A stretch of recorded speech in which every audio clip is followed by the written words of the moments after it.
আসসালামু আলাইকুম। কেমন আছেন বন্ধুরা? আশা করি অনেক ভালো আছেন। আর আমিও খুব ভালো আছি। আমার টাইটেল আর থাম্বনেল দেখে আপনারা বুঝে গেছেন যে আজকে আমি কী রেসিপি করতে চলেছি। হ্যাঁ বন্ধুরা, আজকে আমি করতে চলেছি সিলভার মাছের ঝোল। তো এটা করার জন্য এদিকে আমি একটা সিলভার মাছ নিয়ে নিয়েছি। তো এটাকে এবার বানিয়ে নেব। তো এই দেখুন আমি পিচ পিচ করে বানিয়ে নিয়েছি। এগুলোকে এবার আমি বেছে নেব। আঁশগুলো খুবই ছোট ছোট হয়, তো এগুলোকে আমি ভালো করে বেছে নিচ্ছি।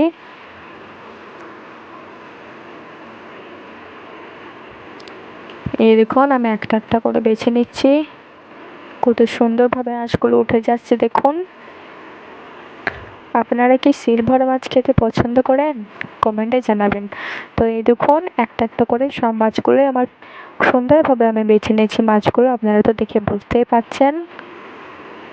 তো আমি এখানে পেঁয়াজ বেটে নিয়েছি। আপনারা চাইলে পেঁয়াজ কেটেও দিতে পারেন। তো আমি এটাকে বড়ি দিয়ে রান্নবো বলে পেঁয়াজ বেটে নিয়েছি। এবার আমি মশলাগুলো দিয়ে দেবো। ফার্স্ট আমি দিয়ে দিচ্ছি লবণ পরিমাণ মতো, হলুদ গুঁড়ো, লঙ্কা গুঁড়ো দিয়ে দেবো।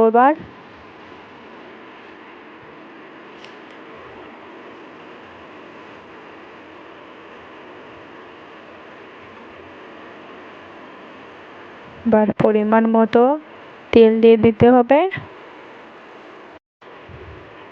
এই দেখুন বন্ধুরা কত সুন্দরভাবে মশলাগুলো দিয়ে দিয়েছি। এবার আমি এটাকে হাতে করে মেখে নিচ্ছি যাতে মশলাগুলো মাছের গায়ে সুন্দরভাবে লেগে যায়। তো এই দেখুন কতটা লাল লাল হয়ে মশলাগুলো মাখানো হয়েছে। তবে এটাকে আমি গ্যাসে চাপিয়ে দেবো। তো পরিমাণের মতো জল দিয়ে দেবেন। তো আপনারা চাইলে এটাকে খাটা দিয়ে রাঁধতে পারেন, কিন্তু মাছটা ভাজতে হবে।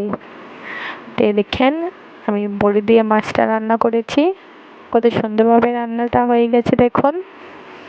এরকম নিত্য নতুন রেসিপি পেতে আমার চ্যানেলটা অবশ্যই সাবস্ক্রাইব করে রাখবেন, যাতে করে নেক্সট টাইম কোনো ভিডিও দিলে আপনার কাছে আগে পৌঁছাবে। পুরো ভিডিওটা দেখার জন্য ধন্যবাদ।